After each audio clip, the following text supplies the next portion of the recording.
Na kama kawaida mtazamaji, ni wakati wa mizengwe ya wiki, na wiki hii kikao cha bunge la kaunti ya Narok kilisambaratika baada ya wawakilishi wadi kaunti hiyo kukabiliana kwa makonde ndani ya bunge walipotofautiana kwa mjadala wa kumwondoa waziri wa fedha.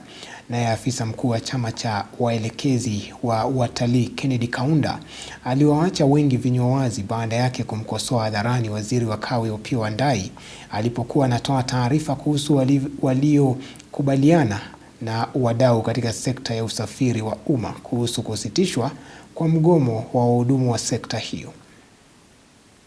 Katika makala ya mizengwe wiki hii, bunge la kaunti ya Narok liligeuka uwanja wa masumbwi, wawakilishi wadi wa kaunti hiyo wakirushiana makonde na makofi. Kisa na maana,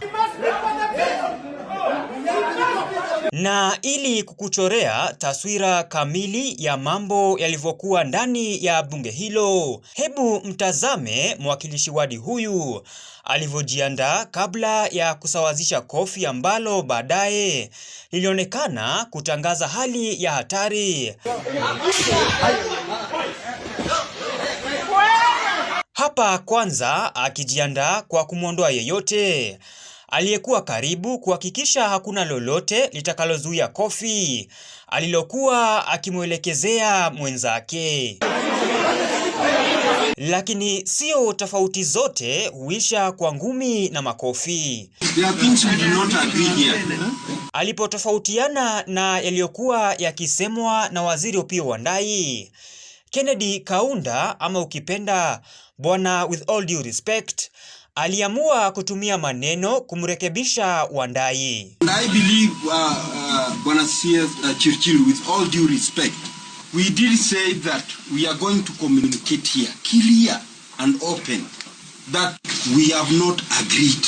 Na inaonekana huyu bwana Kaunda ana historia ya kusimama kidete na kile anachokiamini kuwa ndio ukweli. Naenda kulipa mali pa kulala, nilipe chakula, unanielewa? Nisafishe gari na ndio mshahara yangu. That is why I'm here with a lot of things to get sure that hii gateway fee. Bwana Kaunda anapoendelea kuhakikisha kuwa hata simama maovu ya kitawala kule Kakamega, mwakilishi wadi huyu aliamua kuwa hata salia kimya mabaya yanapoendelea kusemwa kumhusu mbele ya kamera. Mimi ningependa kuambia wale MCS ambao wamekuwa nominated na elected ya kwamba watenge pesa. Wewe nigonga kwa ile media sisi tumetafuta. Wachana na hiyo bani. Hapana.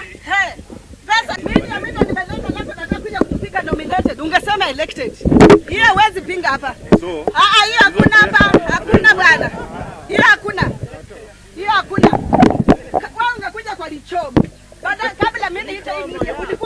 Wawakilishi wadi hawa wanapozozana upande huu, upande mwingine Seneta Boni Khalwale, ama ukipenda the bullfighter, anakabiliana na polisi kwa kuwamagilia maji baridi.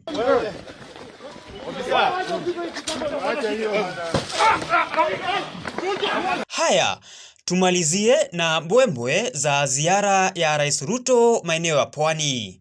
Hapa naibu rais Profesa Kindiki, gavana Nasir na waziri Joho wakisakata densi kuwaburudisha wananchi. Na siwezi wacha nyama kawa siletwa sana leo silali. James Mwangi, makala ya mizengwe. Yamewashinda leo yetu wataweza.